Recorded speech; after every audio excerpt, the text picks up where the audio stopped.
Welcome class 12. Today's our topic is primary market and secondary market. So here we will learn what are the difference in between the primary market and secondary market. So first we will start from the meaning of the primary market and the secondary market. The issue of new shares by the company is done in the primary market. Okay, जब कोई नया shares company के through issue होता है वो कहाँ पे issue होता है, उसका जो डील होता है वो कहाँ पे होता है, in a primary market. So primary market is the market where the fresh issue of shares used to raise the fund, that is known as the primary market. Means when the company used for raising fresh capital in form of shares and debentures, that is known as the primary market. Okay, it is the market which is used to raising fresh capital in the form of shares and debentures. That is the primary market. Now secondary market, the securities issued earlier are traded in the secondary market. जो भी securities secondary market में trade की जाती है, that is known as the जो भी securities after the fresh issue, जो भी securities after the fresh issue वापस से trade की जाती है, that is known as the secondary market. Means it is the market where existing security, मतलब जो ऑलरेडी सिक्योरिटीज़ मार्केट में है उस सिक्योरिटीज़ को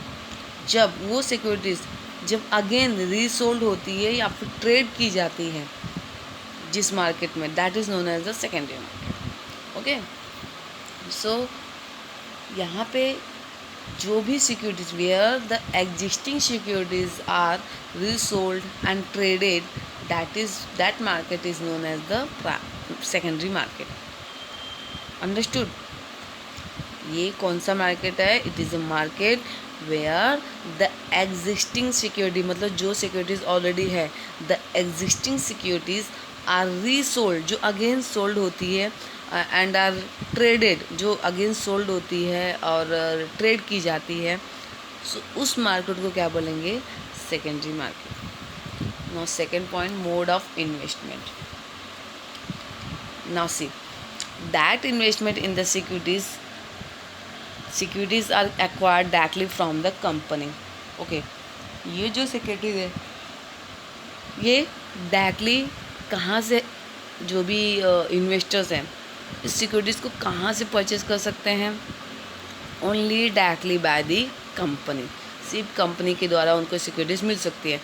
सो ये सिर्फ कहाँ होएगा? इन प्राइमरी मार्केट में. Okay, so in the primary market that investment in the securities भी हम डायरेक्ट इन्वेस्टमेंट कर सकते हैं प्राइमरी मार्केट में, because securities are acquired directly from the company. In the primary market the securities directly acquired and purchase from the company. Okay, next, secondary market. Indirect investment as the securities are acquired from other stakeholder, means from one investor to other investors, the trade are going on. मतलब यहाँ पे indirect investment हो सकता है, यहाँ पे company का कोई रोल नहीं होता है. So here the indirect investment as the securities are acquired from other stakeholder. Indirect investment होगा, जो भी शेयर्स एंड डिवेंचर्स है वो परचेस और एक्वायर्ड किए जाएंगे फ्रॉम द अदर इन्वेस्टर. एक इन्वेस्टर से दूसरा इन्वेस्टर्स उसको परचेस कर सकता है. Okay, now point number 3, parties in action. Okay, parties in action means, या फिर ऐसा ही बोल सकते हैं पार्टिसिपेंट्स. पार्टीज इन एक्शन और participants both are same. So the parties dealing in this market are company investors. In the primary market only 2 main participants are there. वैसे तो 3 होते हैं, एक अंडर राइटर्स भी होते हैं, बट बेसिकली 2 मेन होते हैं, company and investors. Okay, in the primary market, because company क्या करेगी? Company have to raise the funds, then company issue the shares and debentures, securities अपनी इशू करेगी, and here the investor invest their fund. Okay, but in the secondary market there has no role of the company. The parties dealing in this market are only investors. यहाँ पे जो भी parties deal करेगी वो कौन होगी? जब बस जस्ट इन्वेस्टर होंगे, बिकॉज वन इन्वेस्टर जिसने ऑलरेडी किसी कंपनी के शेयर्स परचेस किए हैं, अब वो अपने शेयर्स को अगर वो बेचना चाहता है किसी और को तो वो इस सेकेंडरी मार्केट में बेच सकता है. ओके, सो यहाँ पे सिर्फ पार्टीज कौन इन्वॉल्व रहेगी, only the investor. So primary market का मैंने बता दिया आपको कि जो मेन पार्टिसिपेंट होंगे इसके कौन होंगे, the main participants of the primary market are, एक जैसे हम बात करें कंपनी इन्वेस्टर्स मैंने बोल दिया, बट कंपनी में क्या क्या आ सकता है, फाइनेंशियल इंस्टीट्यूशंस हो सकते हैं, म्यूचुअल फंड्स भी हो सकते हैं, इवन अंडर राइटर्स भी हो सकते हैं। ओके, अंडर राइटर मैंने आपको बताया था कि अगर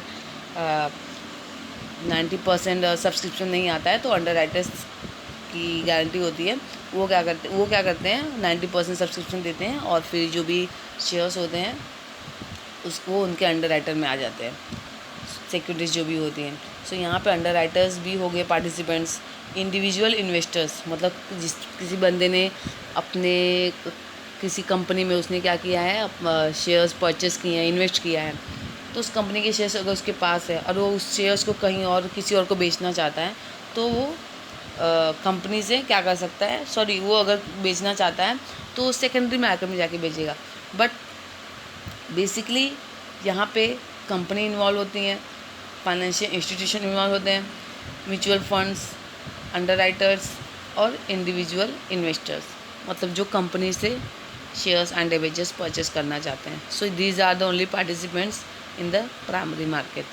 Now in the secondary market, the main participants secondary market कौन कौन से हैं, participants of primary market, मतलब जो प्राइमरी मार्केट में जो पार्टिसिपेंट्स हैं उसके अलावा जो और भी मेंबर्स होंगे स्टॉक एक्सचेंज के वो भी इन्वॉल्व होते हैं। Okay, so here the investors जो होते हैं वो इन्वॉल्व होते हैं। ना फोर्थ वन, इंटरमीडियरी में कौन आएगा, the underwriters are the intermediary, because जो अंडर राइटर्स होते हैं वो क्या करते हैं, वो जो भी कंपनी है, एक कंपनी के लिए एक तरह की मतलब वो उनको एक तरह का एज्योरिटी देते हैं, because company need 90% subscription company का होना चाहिए। ओके, मतलब बोलते हैं ओवर सब्सक्रिप्शन है, अंडर सब्सक्रिप्शन। तो ओवर सब्सक्रिप्शन अंडर सब्सक्रिप्शन जो है, अगर कंपनी को सपोज जो कंपनी के शेयर्स है वो नहीं परचेस हुए मार्केट में 90% तक, ओके, या फिर 75% जो भी उनका रेशियो रहता है गवर्नमेंट का, तो अंडर राइटर ने एक एज्योरिटी देते हैं कि हम आपके उतने शेयर्स परचेस कर लेंगे और फिर उतने परसेंट के हम आपकी कंपनी में आपकी कंपनी के उतने जो शेयर्स होंगे वो हमारे अंडर में होंगे। तो यहाँ पे इंटरमीडियरी कौन होगा, अंडर राइटर प्राइमरी मार्केट में। ना in the secondary market the security brokers आता है इंटरमीडियरी। यहाँ पे जो सिक्योरिटी ब्रोकर्स होते हैं मीन्स जो जिसकी जो डिमांड होती है, मतलब जो एक इन्वेस्टर्स जिसको अपने शेयर सेल करने होते हैं, जिसको अपनी सिक्योरिटीज़ को किसी और को ट्रांसफ़र करना है, शेयर करना है।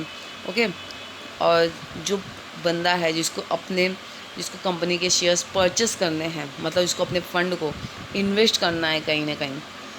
ओके, तो ये दोनों को एक जगह जो मिलाते हैं, जो उन दोनों के बीच में डील करवाते हैं, so that is the security brokers. Okay, so here in the primary market the intermediary are the underwriter, or in the secondary market the intermediary are the security broker. Now point number 5, value of security. So the price of security in the primary market is fixed as it decided by the company. Here the company will decide the price of the security, means what are the price of the shares, मतलब shares के price क्या हैं, debentures के price क्या रहेंगे। Okay, this all depend upon the company. Company decide करेगी कि वो कितने में अपने शेयर्स परचेस सेल करेंगे या फिर डिबेंचर अपने कितने में इशू करेंगे। ये किस पे डिपेंड करता है, कंपनी में करता है, लेकिन इन primary market. But in the secondary market जो भी शेयर्स, डिबेंचर, जो भी सिक्योरिटीज़ है उसकी जो प्राइस होगी वो किस पे डिपेंड करती है, is depend upon the fluctuation of the market, means according to demand and supply. Demand और सप्लाई के ऊपर डिटरमाइन करता है, जो भी इसमें फ्लक्चुएशन होंगे, जो बदलाव होंगे, उस पर डिपेंड करता है कि मार्केट में उस सिक्योरिटीज़ की क्या प्राइस होगी। So here the price of the security determined by the fluctuation on the demand and supply condition of the market. Okay, so this is total 5 point. Okay, no मैं आपको कुछ 3 extra point भी बताऊंगी, 2 या 3 extra point आपको बताने वाली हूँ। Functions, okay, so primary market का फंक्शन क्या होता है? The main function of the primary market is to raise long term fund. Long term fund के लिए यूज़ होता है प्राइमरी मार्केट। और एक फ्रेश इशू जो होता है through the fresh issue of securities, मतलब फ्रेश इशू सिक्योरिटीज़, जो भी सिक्योरिटीज़ है, जो भी शेयर्स है डिबेंचर है, उसका फ्रेश इशू करके लॉन्ग टर्म फंड मिल जाता है। ये इसका मेन फंक्शन है। सेकेंडरी मार्केट का मेन फंक्शन क्या है? Its main function is to make available continuous and ready market, मतलब जो लगातार और रेडी मार्केट होता है for the existing long term security, जो ऑलरेडी सिक्योरिटीज़ एग्जिस्ट कर है मार्केट में, उसी लॉन्ग टर्म सिक्योरिटीज़ को कंटिन्यूअसली अगेन इन्वेस्ट करना, that is the function of the secondary market. Okay, now listing requirement, ये हो गया हमारा point number 7। So in the primary market there has no requirement of listing. Okay, means listing is not required in case of primary market, but in the secondary market only listed securities can be deal in the secondary market, means there has a requirement of listing. Okay, so listing securities, listing is compulsory in the secondary market. So ये भी एक point हो जाएगा, listing requirement. So primary market में there has no requirement of listing, but in the secondary market only listing securities can be deal. Okay, now determinants of price तो मैंने आपको बता ही दिया है कि जो सिक्योरिटीज़ है उसकी वैल्यू क्या होगी, और हम लोग ऐसा भी पॉइंट को लिख सकते हैं जो आपका 5th point of value of securities, उसके प्लेस पे ये भी लिख सकते हैं डिटर्मिनेंट्स ऑफ प्राइजेस। सो हमने देखा था इसमें कि the price of the security is fix by the company fix करती है, बट ऐसा भी है जो प्राइस जो डिटरमाइन होता है वो कॉर्पोरेट जो भी कंपनी है उसके मैनेजमेंट पे डिपेंड करेगा, बट जो भी वो प्राइस डिसाइड करेंगे, okay, it will be compliance with the SEBI requirement. Okay, जो सेबी की रिक्वायरमेंट होगी उसके थ्रू कंप्लायंस होने चाहिए for the new issue of security, मतलब सेबी की परमिशन होनी चाहिए।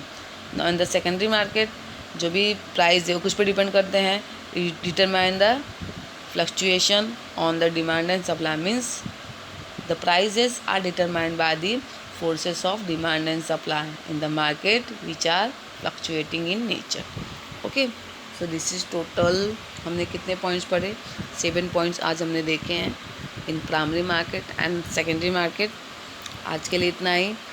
Will meet in next video with the new topic. Okay, good bye.